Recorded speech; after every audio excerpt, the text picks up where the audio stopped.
There are two certainties in life: death and taxes. While most of us pay the latter, only half of Aussie adults have a will, and half of those could be invalid. It means millions are leaving behind a financial and emotional mess for loved ones to clean up. Bill lost his daughter. She was 25. Kids aren't meant to die before their parents die. Diana lost her dad. He was a very loving man. I mean, he was more than just a father, he was my best friend. Both taken too soon and suddenly. And I got the call from Royal North Shore Hospital, and it was a man's voice, and he said, "Your father's gone." He said, "We tried to resuscitate him, but we couldn't."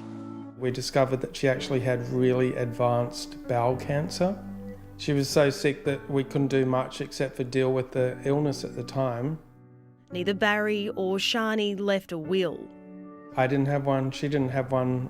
Really, we had no idea what to do, but discovered it was quite a complex process. Without exaggerating, I contacted at least 200 or more law firms in search of my father's will. Losing her dad hit Diana hard. And even though I was married and I had 2 beautiful children, I felt so alone. But instead of having time to grieve properly, Diana spent months searching for her dad's will. There wasn't one. Barry never made one, making a difficult time for Diana much worse. I was many thousands of dollars out of pocket with what should have been simply just reading out the wishes of my father in his will. Did you know that your baby boy... It's a common story. Bill's daughter Shani was so young when she was diagnosed with cancer.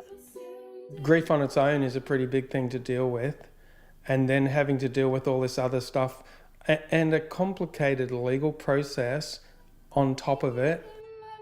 Like most 25-year-olds, Shani didn't plan. Take back my life, leaving Bill and her mum to navigate a tricky legal system. The insurance company wasn't willing to act. Her superannuation couldn't be wound up. The banks wouldn't let us touch her bank accounts.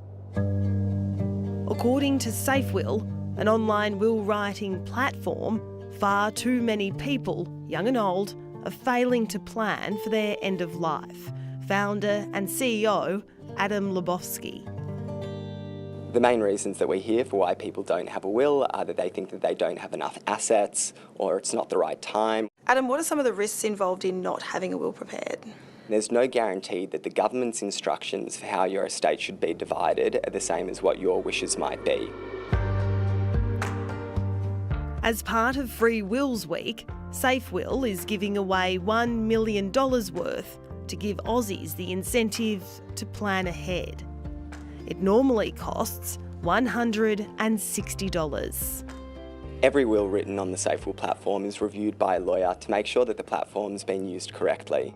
It sounds simple, but specialised estate lawyers aren't convinced.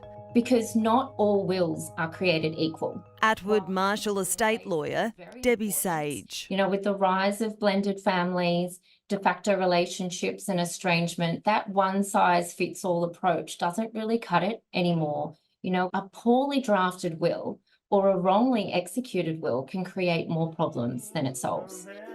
Whether it's made on SafeWill or somewhere else, Bill and Diana say everyone should have one.